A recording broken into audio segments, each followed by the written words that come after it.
નમસ્કાર મિત્રો, આજના વિડીયોમાં આપણે શીખીશું પ્રજ્ઞા અધ્યયન સંપુટ ધોરણ 2નું ગણિત.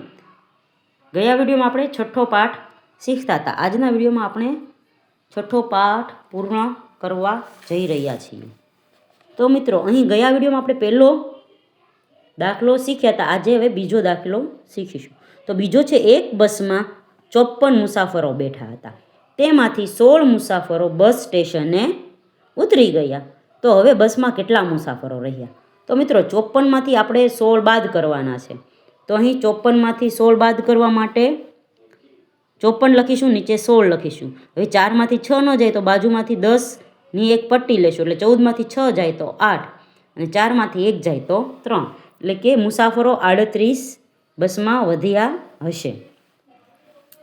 પછી 3 નંબરનું છે, 40 ફુગા હતા, તેમાંથી 13 ફુગા ફૂટી ગયા. તો કેટલા ફુગા બાકી રહ્યા? તો 40ના બાદબાકી આપણે કરીશું 13.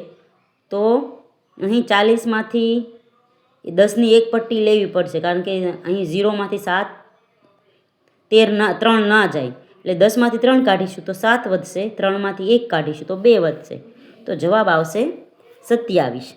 પછી સલમાએ 72 બંગડી બનાવી, તેમાંથી 36 બંગડી વેચી દીધી.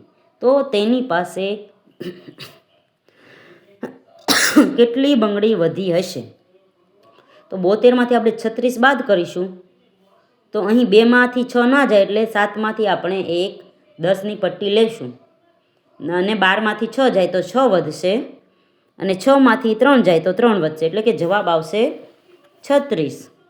પછી આગળ છે, ઝાડ પર 56 પક્ષી હતા, બીજા કેટલાક પક્ષી આવીને બેઠા, તો 87 પક્ષી થઈ ગયા. તો હવે આપણે શોધવાના છે કેટલા પક્ષી આવીને બેઠા હશે. તો તેના માટે આપણે 87ને બાદબાકી 56 કરીશું, એટલે 27માંથી 56 કાઢીશું, તો અહીં 7માંથી 6 જાય તો 1 આવશે, 8માંથી 5 જાય તો 3 આવશે, જવાબ આવશે 31. પછી છે, શુભમને એક દડો 35 વખત ઉછાળવાનો છે. પહેલી વખત તેણે 18 વખત દડો ઉછાળ્યો, તો કેટલી વખત દડો ઉછાળવાનું બાકી રહ્યું? તો અહીં 35માંથી આપણે કેટલા પહેલી વાર દડો ઉછાળ્યો? તો 18. તો 18 બાદ કરવાના છે.